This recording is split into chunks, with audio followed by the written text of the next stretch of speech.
Peggy 3.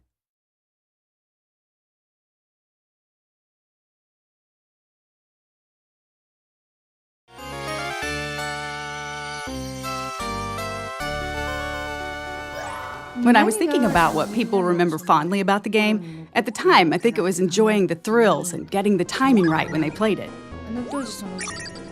I think enjoying the game world and experiencing the fantasy world of Disney were a big part of it too.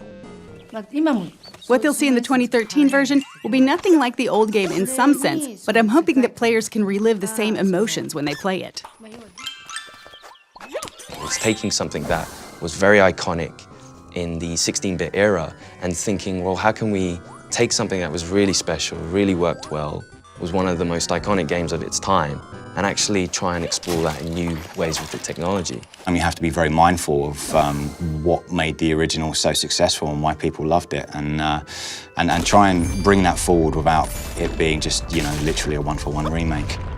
There were a lot of unique games at the time in terms of graphics or the general atmosphere of the game. Even among those, this game made an impression that still lasts. And now it's being remade. The fact that we're bringing back something nostalgic that people remember fondly as a game they enjoyed years ago, to me, is the epitome of Disney.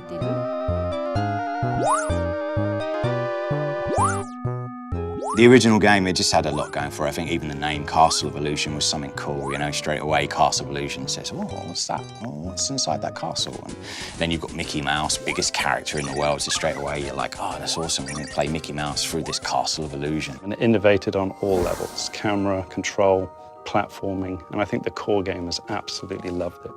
So that in essence, it's a very simple platformer, but it grabs the magic of Disney, the magic of Mickey. It was my first time making a game, so I came up with ideas I thought might be interesting and things I thought would help flesh out the fantasy world without being hesitant about how difficult or unconventional they might be. In that sense, I think that helped us make a unique game. First, the animation was unique, in that it used a remarkable number of frames in the animation for its time. We tried to use as many techniques from film animation as we could. Also, we put a lot of energy into the backgrounds for its time, packing in as much as we could given the memory constraints. I think both efforts paid off in terms of the game's graphic quality. A Disney animation is always moving, from beginning to end.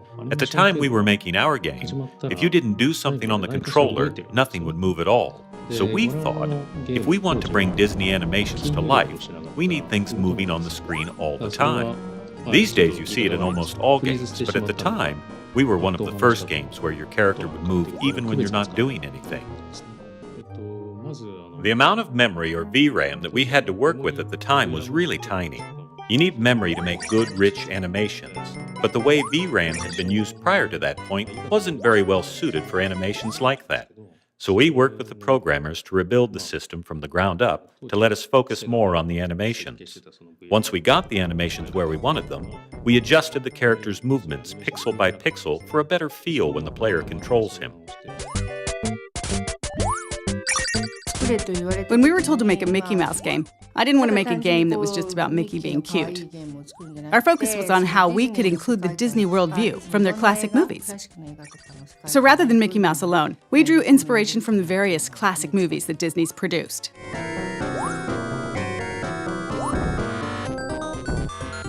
Games at the time were 8-bit or 16-bit, so there wasn't really a lot of room to work with. Most people in the industry weren't putting a lot of work into graphics or creating animations that conveyed a lot of character emotion. When we watched Disney movies and Mickey, it seemed like such a waste to take the fluid animations and beautiful backgrounds and turn them into pixelated graphics. So I think we put a lot more work into the graphics than any other title at the time. When we were making the dragon boss for the candy stage, we couldn't figure out what to use for the dragon's body. Someone from Sega's US office sent us some licorice as a suggestion. Most of the team hated it, but I couldn't stop eating it. I was holding one of the hollow ones in my mouth and breathing through it like a straw as I worked, and ended up filling the whole room with the smell.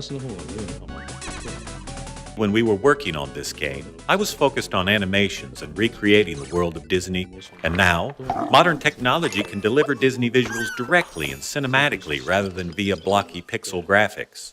The new game will be able to recreate the world of Disney movies on a level that we weren't able to reach. The world the game creates, and the game itself as well, will be that much closer to the world you see in the movies. People will be able to enjoy that as they play. The original game had this, and it's there in the remake as well.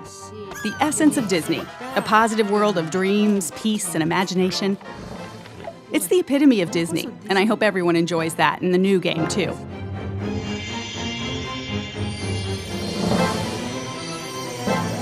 We're very fortunate to be still working with the original producer of the game. I don't think many other studios have ever had that opportunity. Sega actually approached us about this a number of times, so I've seen prototypes and ideas from other developers as well. But with SSA's prototype, it took me back to when I was working on the original game. It reminded me of things I was feeling at the time, or what was going through my head as I was working on it. That's a wonderful thing, and it made me really want to work with them. The prototype we delivered was actually to be presented to the producer of the original game.